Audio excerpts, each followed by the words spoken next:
Hi, everyone, and welcome to another episode of Breaking Into Cybersecurity.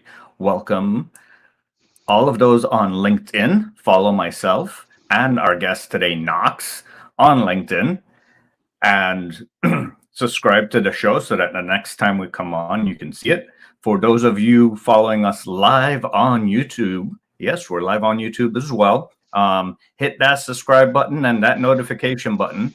That way, the next time we go live, you will see us. And for those of you joining us after the fact, thank you and welcome to the show.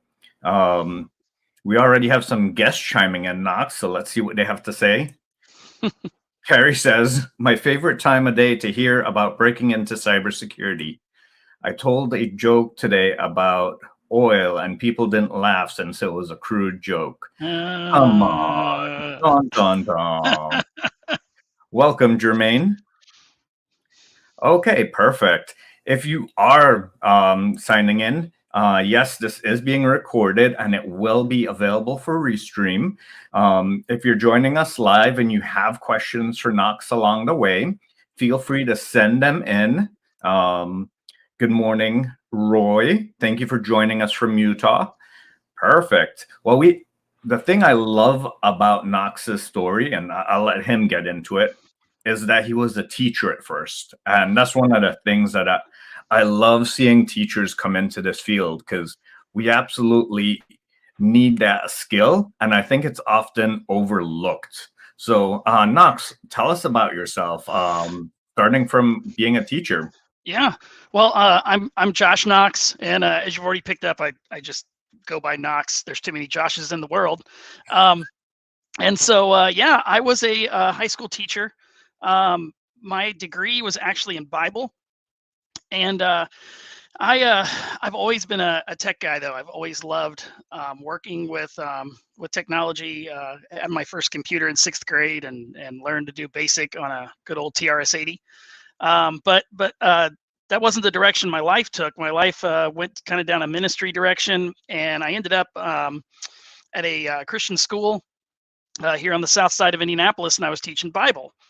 And the internal IT person was also trying to teach the coding classes. And so I had still always had it in the background, always been passionate about tech, always playing and learning things on my own. I just never thought, I guess I need to get this out here. I never thought that I was capable of going into the industry. I thought people who are in the industry know everything, right? And I'm not, I don't have that experience. I'm not smart enough. I can't do it, but I did it for fun and played with it. So I volunteered and said, hey, I know you're struggling trying to do the internal IT, and you're trying to teach these coding classes. And he was also the drama director. Oh, So I said, I can do it. I can do high school level Python or Java or something like that.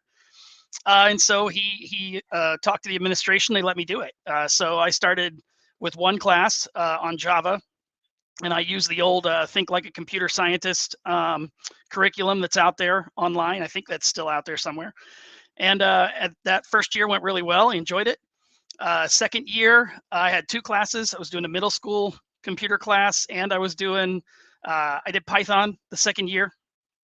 And by the third year teaching coding, I was at a 3rd class by that point. I think I had three coding classes, and one was an A+ course, which we knew we would never get through all of it. One was we did Unity with C#, and that was so much fun because our final was to make a first person shooter.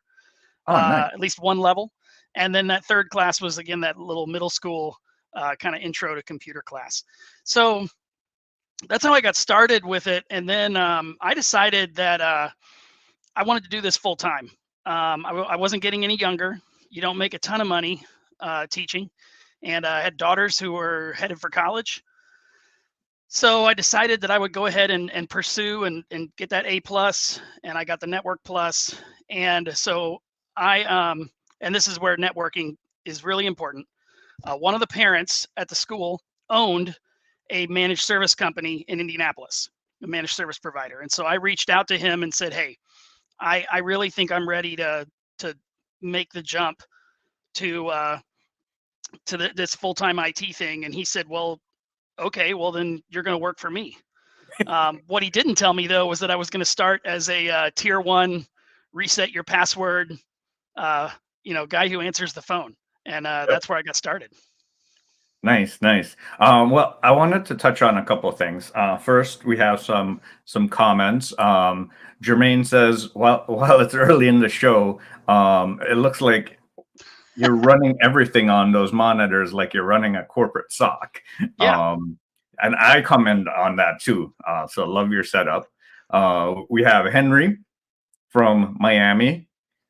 Carrie also mentioned that she had a TRS 80 growing up. Yeah. And then Jermaine says, "Wow, I need you as a teacher." But talking about you as a teacher, I love that you brought up that imposter syndrome, right? Hmm. Because I think a lot of people suffer from imposter syndrome. They just don't talk about it. And the fact that you came out the gate and talked about it and then how you overcame it, I love that hero story, because we need people to realize that it isn't as scary or crazy as you think, and you can do it. And you chose the help desk route chose you. Yeah. Yeah. So let's go from there. Where'd you go from the help desk route, and how'd you get here? Yeah. So I do think you're absolutely correct that being a teacher and I was also a part-time pastor as well, really prepared me to be able to deal with clients. I was used to talking in front of crowds, whether it was a classroom or a larger setting. So I did have to get used to talking on the phone. I wasn't doing that as much, but I had to get used to that. But I was only a tier 1 guy for 3 months. So for the first 3 months, I was drinking from the fire hose, resetting passwords, learning about Active Directory and domains. I had never done that. Done a lot of code, but I'd never done like enterprise Microsoft stuff. So drinking from the fire hose on that. At the 3-month mark, they figured out that I was pretty good with customers and could talk to people, even if I didn't know everything yet. So they put me in charge of one of the larger customers, and also put me in charge of the help desk. At 3 months, it was like, oh, there were only like 4 of us, but they said, this guy obviously can handle this. We need you to schedule everybody. We need you to work with this client. So again, just drinking from the fire hose.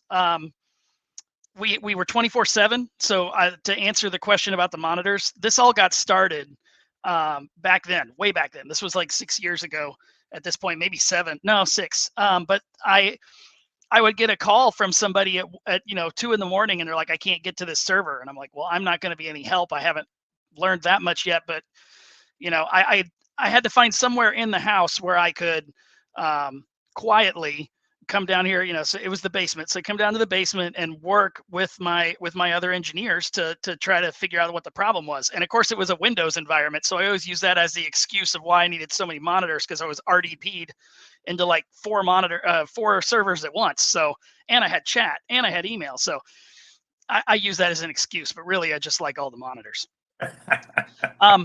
So they eventually made me I think within a year, they made me the service delivery manager for the whole company. And again, it wasn't the largest company. There were only about 12 of us, engineers. And, but at that point I was scheduling the field, the guys who were going out in the field, the people who were doing the actual, help desk.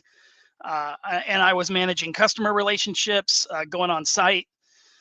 I was interviewing people for the company, which if we have time for that later, that ended up being a huge opportunity for some other people. I was able to kind of pay it forward.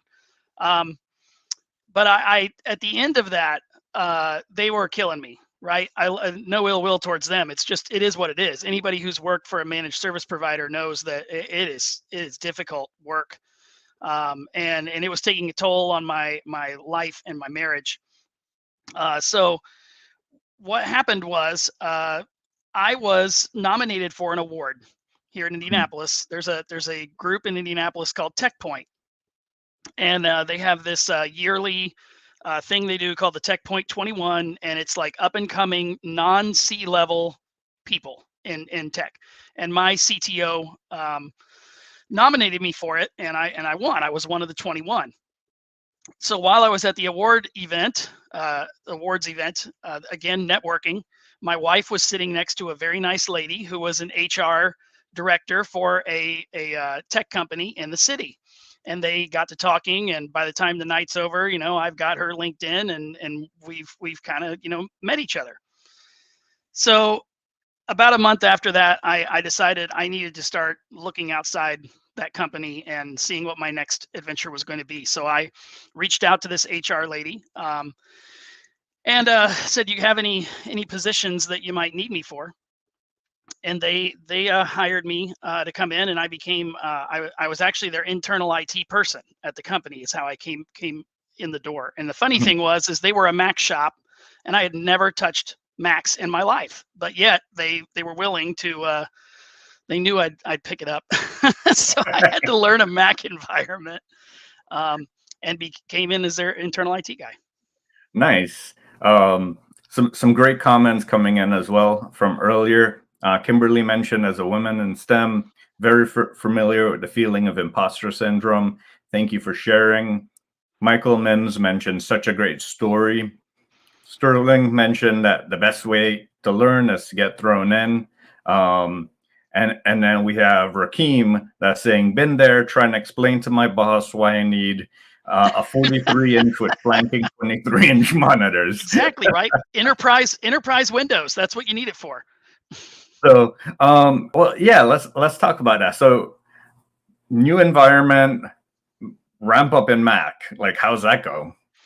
It was tough. It was really tough because they if you've never touched, and now that I've worked on Macs forever, it's second nature. But if you've never really worked on a Mac, and then you go from completely Windows environment to a Mac, it was insane. Now, luckily, they were using an Office 365 back end for their email and everything else, and so I was familiar with all of that, so that was fine. It was just getting used to those Macs. Now I love them. They're great. It's just there is a learning curve there to make sure you understand them. Yeah, absolutely. So you progress on, like, what's your interest in security? Like, how did that flourish? Oh, well, okay, so I've always liked that, right? Like, so I even thought back when I very first even thought about getting into IT, that was kind of my dream. I remember that employer at the MSP, he asked me, like, what do you really want to do? And I said, oh man, well, if I had my dream job, and I said it would be like pen testing. I would love to be that social engineer guy who is walking into the front desk and trying to talk to the receptionist or whoever, and trying to talk my way into whatever place or room or thing or place I shouldn't be. Because I love that kind of stuff, and I always did. But what I figured out very quickly was I was going to have to earn my way into that position. So what I really had to do was I had to put that security thing off to the side, right? And I had to just be happy with what I was able to get to. And I feel like, going back to the imposter syndrome, I have a problem, and I will admit it to the world here. I have a problem. It's called certifications, right? So I didn't stop. I got that A+, I got that Net Plus. When I was at the MSP, I got an ITIL. And then here at the company that I'm, this next company that I was at, I continued with this really bad habit of picking up certifications. So the next one was a Security Plus. And then I got 3 AWS certs, just binged on AWS and got those out of the way. So to continue the story a little bit, this company did a lot of government contracting. And so I weaseled my way to the vice president of engineering and said, hey, one of these days, you might need me to help with something. Like, I do know how to code. I know how to do other stuff. Maybe we could start getting my clearance going, and he agreed. Yeah, like, you're right. This company was only about 60, 70 employees. And same thing, like, they said, all right, well, that makes sense. So let's start getting that going. They had a need. I remember a client asked if we had the ability to, like, hook up Alexa to their vSphere. And I caught wind of this, right? And so I said, I didn't even say anything to anybody. I went home that weekend and figured out how to make a little POC. And I came back on Monday and said, look at this POC I made. And I'm like talking to Alexa in the office, and I'm like, hey, give me the vSphere status. And it's like, you have 600 VMs and 30 are not working properly or something like that. And it worked, right? So they didn't use it, but I was able to prove that, you could do that. You could hook that up through the API. So needless to say, it wasn't too long after that I did weasel my way onto the engineering team. And at that point I'd already was getting the AWS certs. That was, by the way, that was a big, and I can't stress this one enough. So because I had the initiative to go ahead and get AWS, a lot of the other engineers did not have it yet. They were very vSphere heavy. And that was fine. I was learning all that stuff too, but they hadn't gone cloud yet. So because I went ahead and saw that the team didn't really have a cloud person, and because I took the initiative to go for it in that realm, inevitably it happened. We had a client who had needs for AWS. And so I was able to fulfill that. They had another client that needed help with Python. And again, there weren't a lot of people that had that. So I was able to kind of come off the bench. And so it was hard because for a while they kept trying to keep me as the internal person and have me doing some billable work, which they really liked because they were getting billable hours out of me and the internal IT. But they figured out that was bad. So I think about a year and a half in, they moved me over completely into the engineering squad. And by that point, my clearance had started taking effect, and they were able to start making me billable immediately.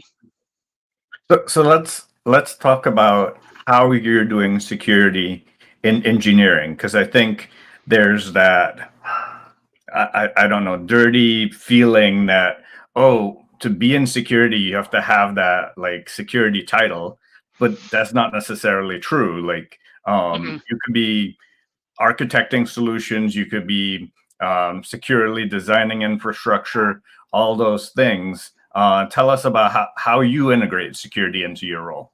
Yeah, so I am really big on platforms like TryHackMe and Hack the Box and all of those that are out there. Recently, I've finally started getting into proving grounds, but I really have always enjoyed that kind of stuff. And once Hack the Box hit the scene, and even before that, I remember back in the day there was like Hack This Site, I think it was, and that one eventually shut down. But I would work through those and learn things, and so what became fun was when we were architecting things, I would say, oh, well, we don't want to do that because it's vulnerable to this thing. And people would be like, what? And I'd be like, yeah, watch. And I'd show them something, and they'd be like, oh my gosh, I didn't even know you could do that thing, or that was a vulnerability. So I think that was the part that was always kind of fun. And even in a situation where you don't have the title of security, you can still be the person who can answer the question. If you're the one in the room who can say, well, that's going to be a security problem. I mean, just simple, silly stuff, right? Like I remember one of those early on things was somebody said something silly about like trying to they were trying to traverse a network, right? Like you had a connection to a network here and a connection to that same network over here, and they couldn't figure out why the traffic couldn't come through. And I'm like, oh, well, that traffic's trying to traverse the network. That's a feature. Like you can't do that. You'd have to peer the VPCs or do some other thing or whatever, right? And I was able to explain like that's a security thing. That's just inherently never allowed. Yeah. So I think that was where my mind was always kind of on those things, and I was able to speak to them even early on. Wow. Jermaine is saying, Knox, that's a perfect example of always be learning and taking initiative with regards to both your AWS certs and your other certs, being that person that the company needs without them knowing it, and then just being there when they need it. Yeah. Rakeem, with regards to your Alexa comment, stop snitching to senior management, sir. Yeah, exactly. Jessica mentions that she loves your computer setup. And then Jermaine says, what's funny is Mac doesn't feel simple, especially at the admin level when you come from Windows. Yeah. And that's true because it is Unix based, so it's totally different subsystem. Although Windows now has Linux, so they're coming to the Unix side.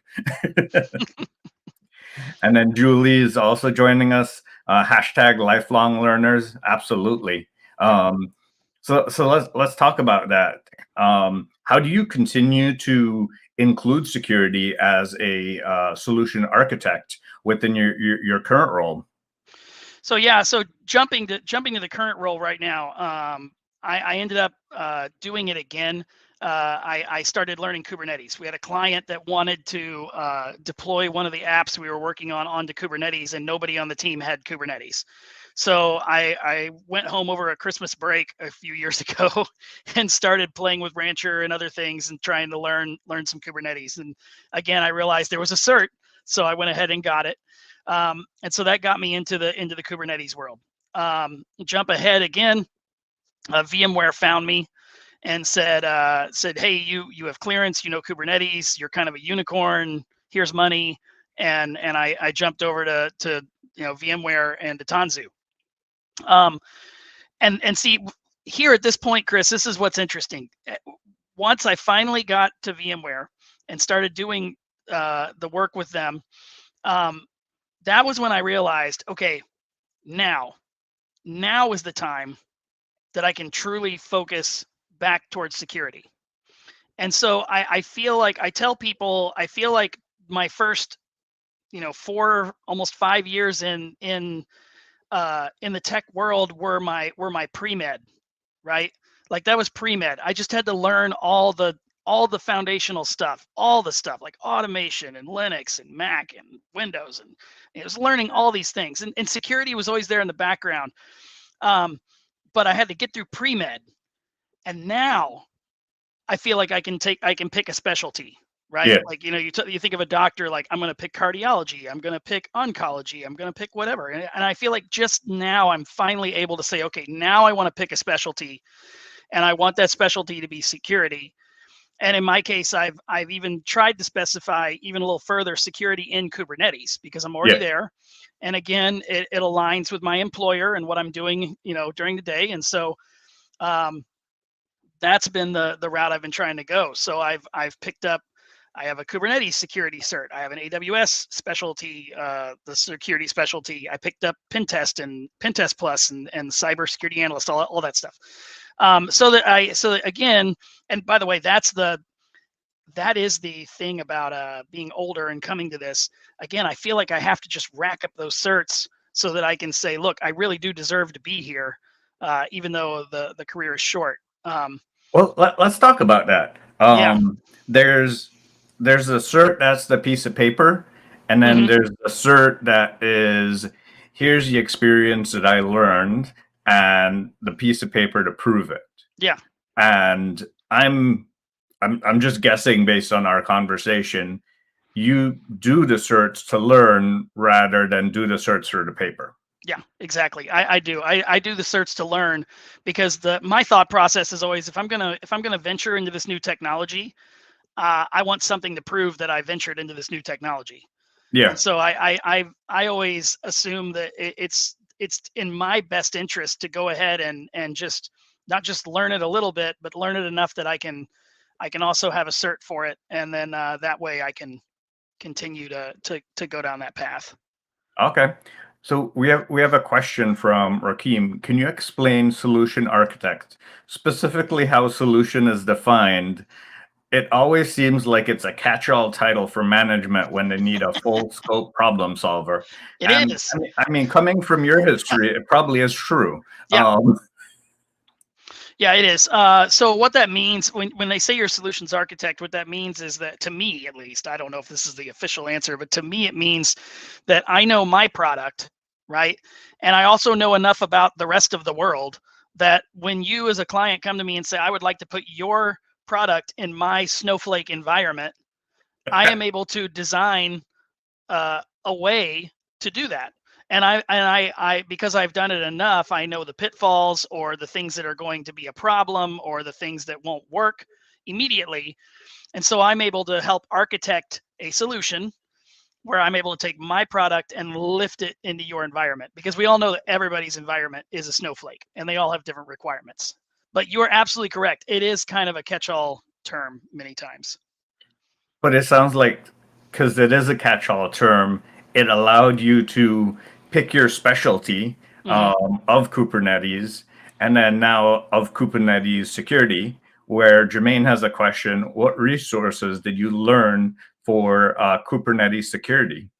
My two favorites that I tell everybody are killer.sh, killer shell, killer.sh, and Code Cloud, which is another great platform for Kubernetes. So Code Cloud with K's, Code Cloud, and then like I said, killer.sh. Both of those have wonderful courses. Killer.sh especially is almost overkill, but in a good way. So if you can get through both of those courses, you'll be ready. But they make you have to have your Kubernetes admin cert before you can sit for the security cert. Okay. And for those that might be newer to the industry, what's Kubernetes and how is it different than, say, virtualizing in a normal environment? Hmm.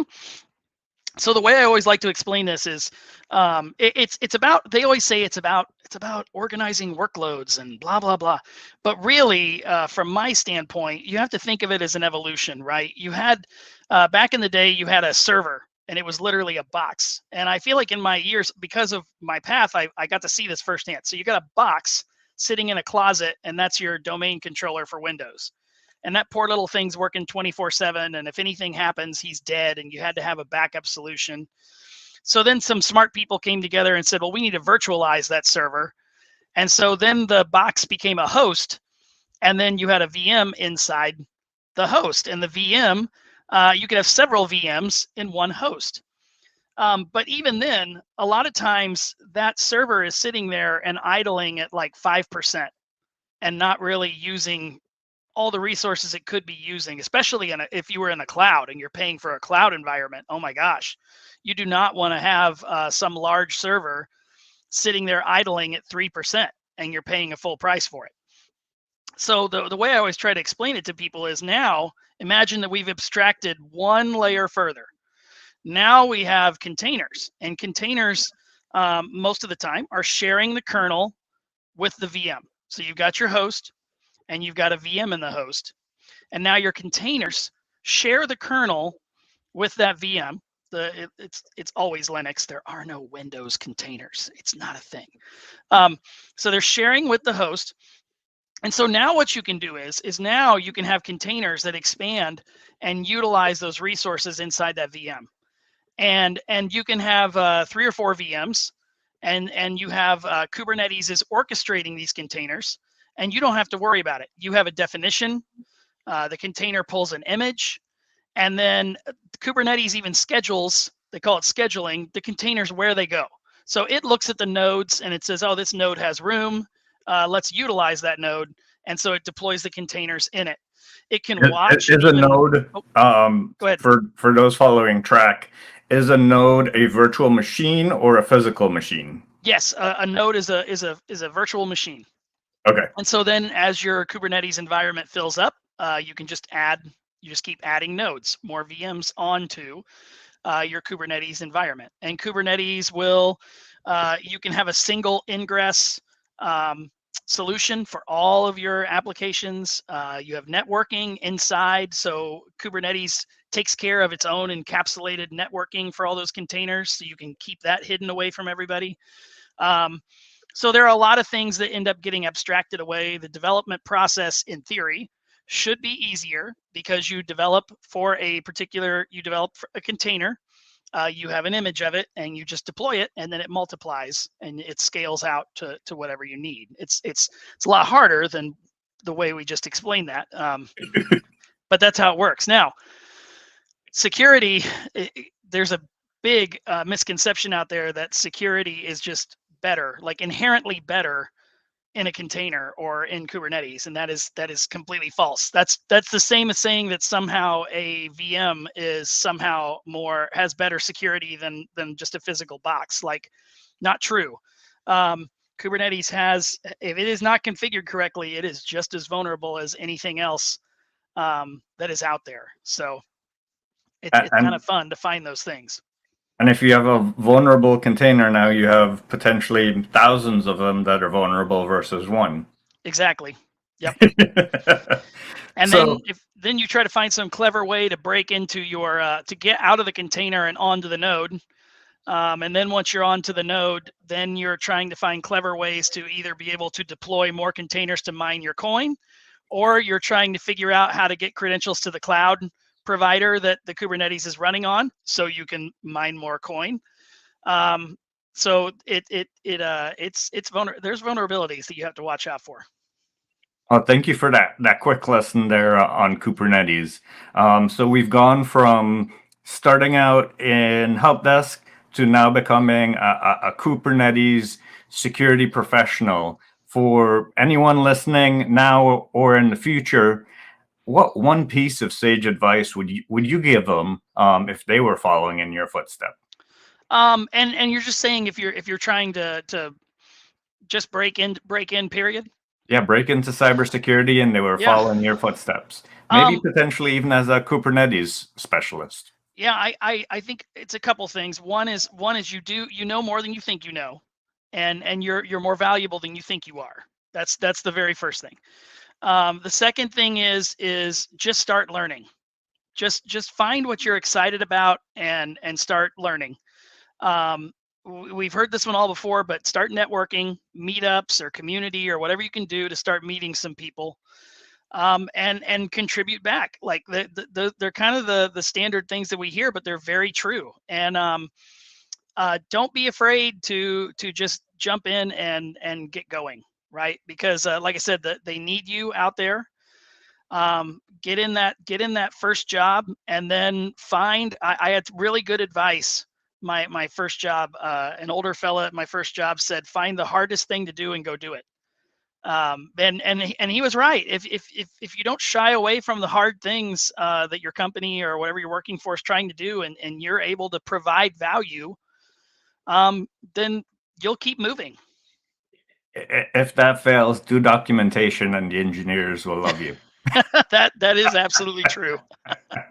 Well, for everyone following us on LinkedIn, thank you for following us. Thank you for contributing to another episode of Breaking Into Cybersecurity.